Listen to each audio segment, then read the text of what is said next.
समय था जब बैल किसानों के सबसे बड़े साथी हुआ करते थे। उनके बिना खेतों की हरियाली अधूरी थी, लेकिन मशीनों के बढ़ते उपयोग ने धीरे-धीरे इस परंपरा को धुंधला कर दिया। पर अब राजस्थान के मुख्यमंत्री श्री भजनलाल शर्मा की सरकार इस परंपरा को फिर से जीवंत करने जा रही है।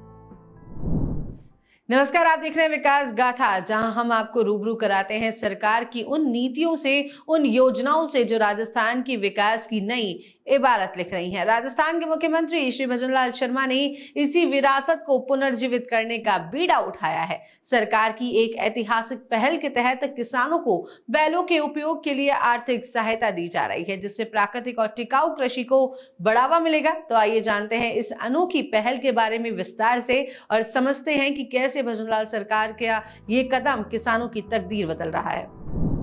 कभी हमारे खेतों में बैलों के गले की घंटी की गूंज एक मधुर गीत की तरह गूंजती थी। हल में लगी मिट्टी से उठती सौंधी महक धरती के श्रृंगार का हिस्सा होती थी। किसान अपनी मेहनत और समर्पण से बंजर भूमि में उम्मीदों के बीज बोते थे और देश के सुनहरे भविष्य की फसलें उगाते थे। लेकिन समय के साथ मशीनों की चकाचौंध में यह परंपरा धुंधली हो गई और बैलों की टापों की आवाज़ भी कहीं खो गई। जो बैल कभी किसान के साथी थे, वो अब सिर्फ यादों में सिमटने लगे। लेकिन राजस्थान के मुख्यमंत्री श्री भजनलाल शर्मा ने इस परंपरा को फिर से जीवंत करने का संकल्प लिया है। एक ऐतिहासिक फैसले के तहत सरकार ने बैलों की प्रगति, किसानों की रुचि को पुनर्जीवित करने की दिशा में महत्वपूर्ण कदम उठाया है।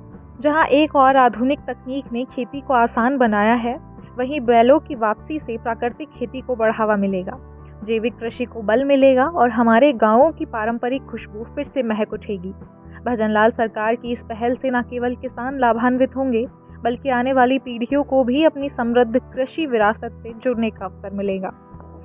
मुख्यमंत्री श्री भजनलाल शर्मा ने यह सुनिश्चित किया कि परंपरागत खेती को आधुनिक तकनीकों के साथ जोड़ा जाए, ताकि किसानों को अधिकतम लाभ मिल सके। सरकार ने बैलों से खेती करने वाले लघु एवं सीमांत किसानों को हर साल 30,000 रुपये प्रोत्साहन राशि देने की घोषणा की है। यह कदम न केवल कृषि के पारंपरिक स्वरूप को पुनर्जीवित करेगा, बल्कि गौवंश को भी संरक्षण प्रदान करेगा। इस योजना का मुख्य उद्देश्य बैलों के उपयोग को बढ़ावा देना, किसानों की आर्थिक स्थिति को मजबूत करना और पर्यावरण अनुकूल कृषि को प्रोत्साहित करना है। यह योजना सरकार की दूरदर्शिता को दर्शाती है कि किस प्रकार विकास और परंपरा को संतुलित रखा जा सकता है।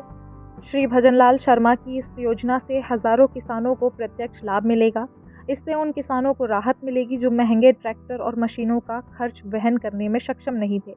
अब वे अपने बैलों के साथ खेतों में कार्य कर सकेंगे और सरकार से आर्थिक सहायता भी प्राप्त कर सकेंगे।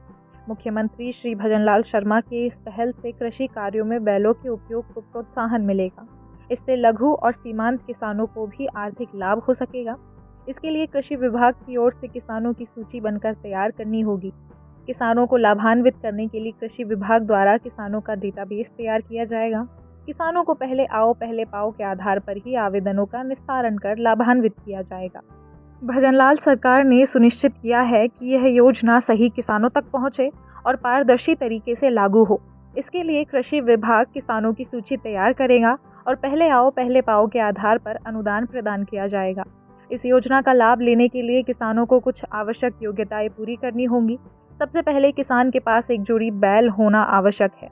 इसके साथ ही बैलों का पशु बीमा करवाना अनिवार्य होगा। इसके अलावा किसानों को लघु एवं सीमांत किसान प्रमाण पत्र प्रस्तुत करना होगा। भूमि के स्वामित्व की पुष्टि के लिए तहसीलदार द्वारा प्रमाणित भूमि विवरण भी आवश्यक होगा। पहचान सत्यापन के लिए आधार या जन आधार कार्ड की प्रति अनिवार्य रूप से जमा करवानी पड़ेगी। साथ ही नई जामबंदी की नकल प्रस्तुत करनी होगी। आवेदन प्रक्रिया को आसान और डिजिटल बनाने के लिए किसानों को अपने बैलों के साथ एक तस्वीर और आवश्यक दस्तावेज ऑनलाइन अपलोड करने होंगे। यदि किसी आवेदन में कोई त्रुटि पाई जाती है तो किसान को 30 दिनों के भीतर उसे सुधारने का अवसर दिया जाएगा। इस योजना का उद्देश्य पात्र किसानों को समय पर सहायता प्रदान करना और कृषि क्षेत्र को सशक्त बनाना है। भजनलाल सरकार की यह पहल केवल किसानों की आर्थिक मदद तक सीमित नहीं है, बल्कि इसका व्यापक प्रभाव कृषि प्रणाली पर भी पड़ेगा। बैलों के उपयोग से रासायनिक खादों पर निर्भरता कम होगी, जिससे कृषि उत्पादों की गुणवत्ता में सुधार आएगा। यह योजना जैविक खेती को प्रोत्साहित करेगी और मिट्टी की उर्वरता को बनाए रखेगी। गौवंश संरक्षण की दिशा में यह सरकार का एक महत्वपूर्ण कदम है। आधुनिक मशीनों के बढ़ते प्रयोग से गोवंश की उपयोगिता घटी थी, जिससे कई किसान बैलों को पालने में रुचि नहीं रखते थे। लेकिन इस योजना के तहत सरकार बैलों की उपयोगिता को पुनर्जीवित कर रही है, जिससे किसान दोबारा बैलों को पालने की ओर आकर्षित होंगे।